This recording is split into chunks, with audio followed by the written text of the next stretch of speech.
हमारा digestive system एक बहुत ही अद्भुत तरीके से काम करता है और हमें इसे काम करवाने के लिए सोचना नहीं पड़ता।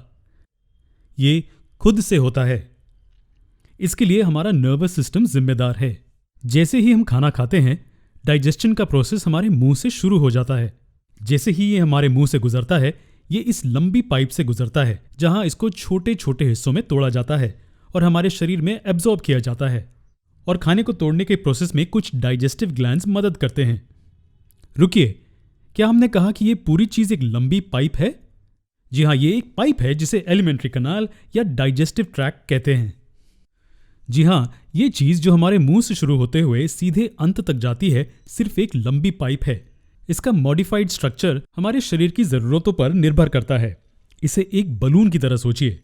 जब इसे फुलाया नहीं जाता है तो ये कुछ ऐसा दिखता है, लेकिन इसे फुलाकर अलग अलग शेप्स और साइजेस दिए जा सकते हैं। खैर, डाइजेशन मुंह से शुरू होता है। आपके दांत खाने को चबाते हैं। लगातार चबाने से खाना छोटे छोटे पार्टिकल्स में टूट जाता है। क्या सिर्फ यही हमारे मुंह में होता है, चबाना? खैर नहीं। हमारा सलाइवा खाने में मौजूद स्टार्च को सिंपल सब्सटेंसेस में तोड़ता है।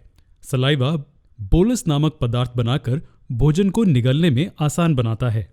बोलस स्फीयर की तरह होता है जो आसानी से निगला जा सकता है और आगे पास किया जाता है। लेकिन रुकिए, ये सलाइवा आता कहां से है? खैर, हमारे पास सलाइवरी ग्लैंड्स होते हैं जो सलाइवा सीक्रीट करते हैं। इस तरह पहला फेज काफी आसान था। हमारे दांत खाने के बड़े टुकड़ों को चबाकर छोटे टुकड़ों में तोड़ देते हैं और खाने में स्टार्च सलाइवा में मौजूद एंजाइम्स की मदद से तोड़ा जाता है। ये सलाइवा सलाइवरी ग्लैंड्स द्वारा सीक्रीट किया जाता है। इसके बाद टंग खाने को इस रीजन में पुश करती है। जी हाँ, इस रीजन में, जिसे ईसोफेगस कहा जाता है। यहां क्या होता है? क्या यहां कोई डाइजेशन होता है? नहीं, बिल्कुल नहीं। ईसोफेगस में डाइजेशन नहीं होता है।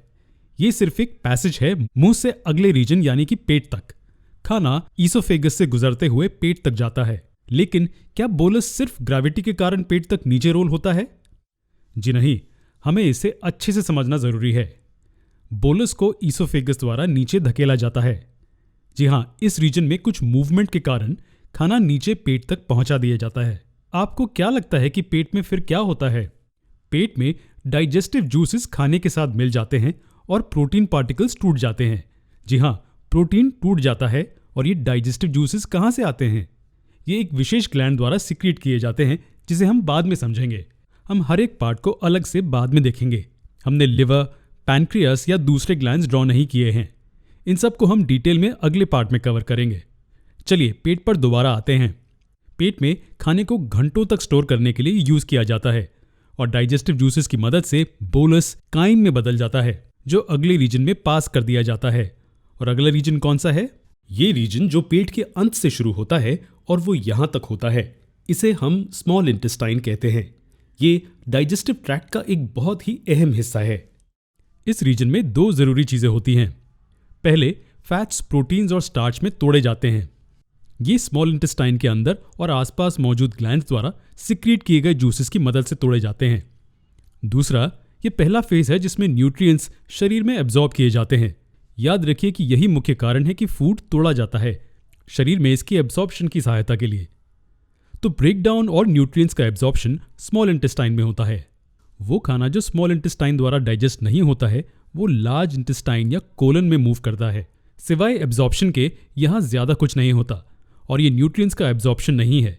यहाँ मुख्य रूप से अनडाइजेस्टेड खाने में मौजूद पानी एब्जॉर्ब होता है। जी हाँ, पानी। जो शरीर से एब्जॉर्ब नहीं किया जा सकता, वो इस हिस्से में पास कर दिया जाता है। इसे रेक्टम कहा जाता है। इसका क्या काम है? इस सिस्टम द्वारा जो खाना डाइजेस्ट नहीं होता है, वो रेक्टम होल्ड करता है। ये तब तक इसमें रहता है जब तक ये एनस से बाहर नहीं निकल जाता, और इसे एक्सपल्शन या एक्सक्रीशन कहा जाता है। ये पूरा प्रोसेस था। ये डाइजेस्टिव सिस्टम या गैस्ट्रोइंटेस्टाइनल ट्रैक्ट कैसे काम करता है उसके बारे में था।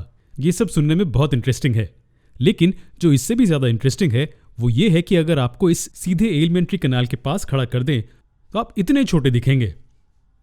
क्या आप जानते हैं कि एक अडल्ट में एलिमेंट्री कनाल की एवरेज लंबाई लगभग 30 फीट होती है? यह आपकी ऊंचाई की 5 से 6 गुना है। और आप मानेंगे नहीं कि स्मॉल इंटेस्टाइन 20 फीट के नजदीक होती है, जबकि लार्ज इंटेस्टाइन लगभग 6 फीट लंबा होती है। स्मॉल इंटेस्टाइन इतनी छोटी नहीं होती। स्मॉल इंटेस्टाइन को स्मॉल इसलिए कहा जाता है क्योंकि लार्ज इंटेस्टाइन के मुकाबले इसके पैसेज का डायमीटर छोटा होता है। जी हाँ, इसका डायमीटर छोटा है और मानो या न मानो लगभग 90% डाइजेशन स्मॉल इंटेस्टाइन में होता है और बाकी का पेट और लार्ज इंटेस्टाइन में होता है। इंटरेस्टिंग है ना? लेकिन ट्रैक्ट के हर हिस्से के बारे में ऐसा बहुत कुछ है जो हमें समझने की ज़रूरत है। हम अगले लेसन में इन्हीं सब पॉइंट्स को कवर करेंगे।